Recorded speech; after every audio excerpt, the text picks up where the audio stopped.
Before we begin, if you've ever lost someone without getting to say goodbye, hit that subscribe button. This story will change you. The storage unit smelled like dust and broken promises. Claire Brennan stood in the doorway, her hand trembling.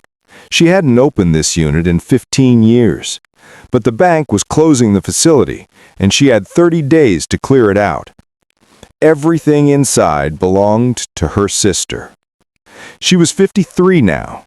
In 1992, she'd been 25. Her sister Paige had been just 7. And their father, Thomas Brennan, had been the kind of man who taught his daughters to find shapes in clouds and believe fireflies carried wishes to heaven. Then one August afternoon, they both disappeared. No bodies, no ransom, no clues. Just gone. Claire knelt beside the box marked toys. Inside were remnants of a childhood cut short, a stuffed rabbit, dried watercolors, a jump rope.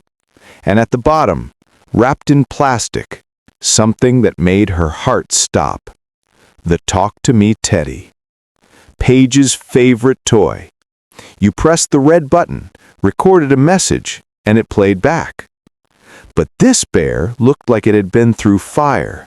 The fur was scorched. The plastic recording device warped and melted on one side. Claire's thumb found the button. Pressed. Static crackled. Then a voice. Distant, distorted. Her father's voice. "If you're hearing this, didn't want you to think..." The words cut out. "Loved her more than... had to protect..." Claire's hands shook. "Paige, forgive me." Then silence. 28 years of questions. 28 years of nightmares. And now, trapped in this melted toy, was the answer. "What did you do, Dad?" Claire whispered. August 1992, 1 week before they vanished. Thomas Brennan watched his daughter chase butterflies in the backyard. Paige wore a yellow sundress, her brown pigtails bouncing. "Daddy, it landed on me!" A monarch perched on her finger.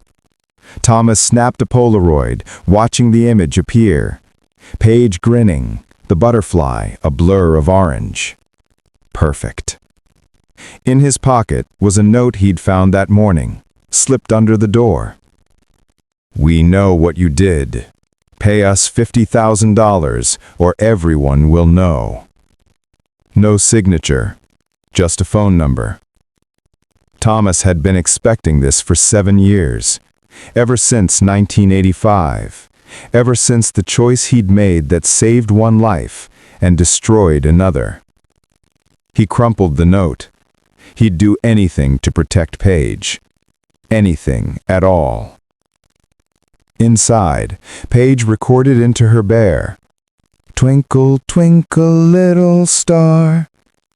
Thomas watched from the doorway, memorizing her, the way her nose crinkled when she concentrated. He had 7 days to figure out how to save his family. That evening, Claire came home from the diner exhausted. Thomas sat at the kitchen table, hands folded. "What's wrong?" she asked. "Nothing. Just a long day." "Dad, talk to me." He started to speak, then stopped. "There's something I need to tell you. Something I should have told you years ago, but not tonight. Soon." Before Claire could respond, someone knocked. 3 sharp raps. Thomas went pale. At the door stood a tall woman in a navy blazer. "Mr. Brennan? I'm Victoria Hayes, private investigator. I need to speak with you about an incident in September 1985. "You've got the wrong person. I've been looking for you for 7 years. I'm not leaving." Thomas glanced at Claire. In his face, she saw something she'd never seen before. Fear. He said quietly, Watch Paige. He stepped outside. Claire watched through the window.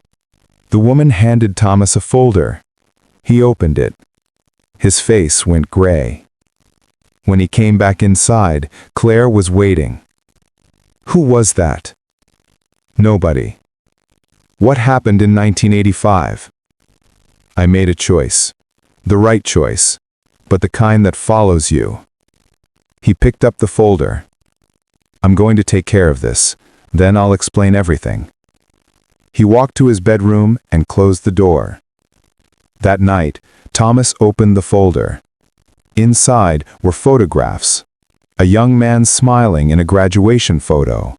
The same man in a wedding picture. The same man in a hospital gown. Hollow-eyed. A newspaper clipping from September 1985. Local man dies following complications from surgery.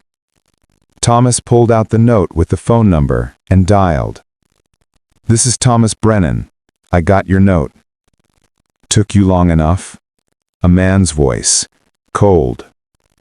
I don't have $50,000. Then get it.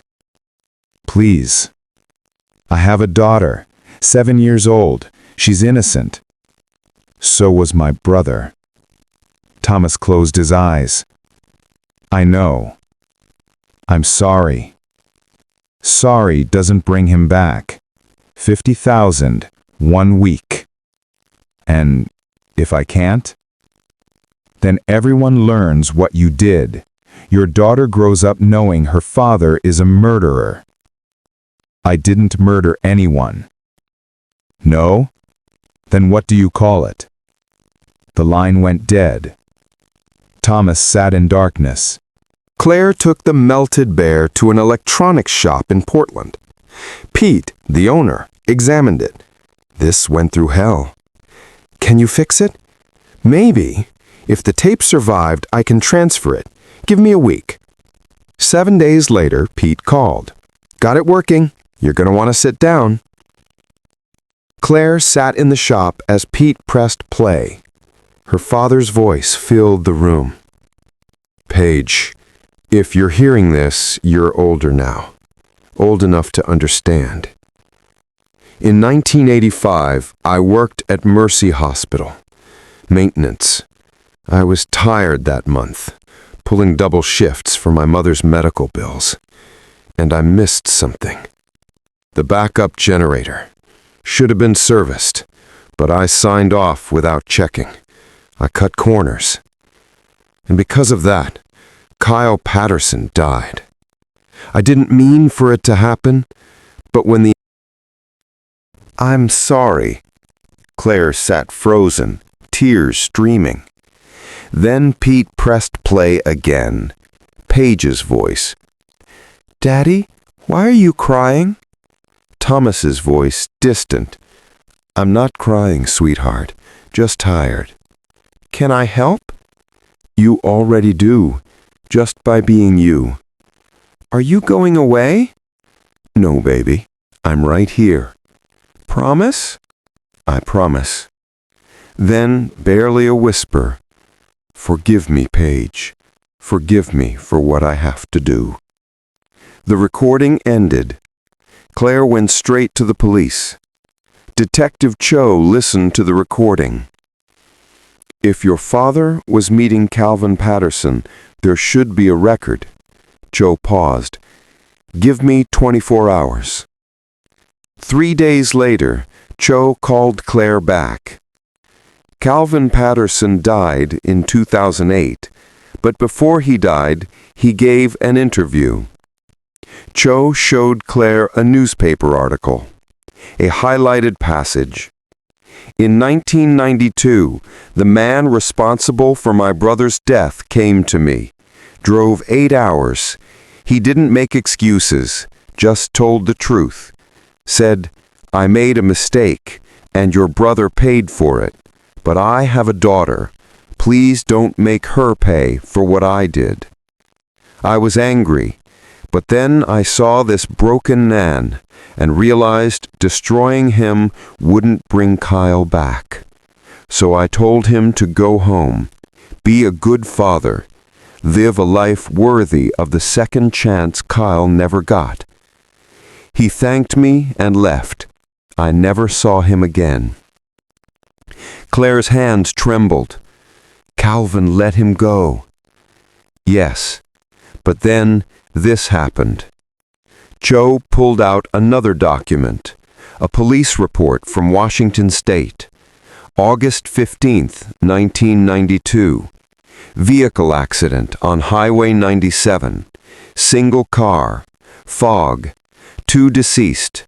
Adult male and juvenile female. Bodies burned. Never identified. Joe showed Claire a crash scene photo. In the wreckage, a melted brown teddy bear. DNA testing confirmed it. After 28 years, Thomas and Paige could finally come home. The funeral was small. They were buried side by side beneath a shared headstone. Thomas Brennan, beloved father. Paige Brennan, forever.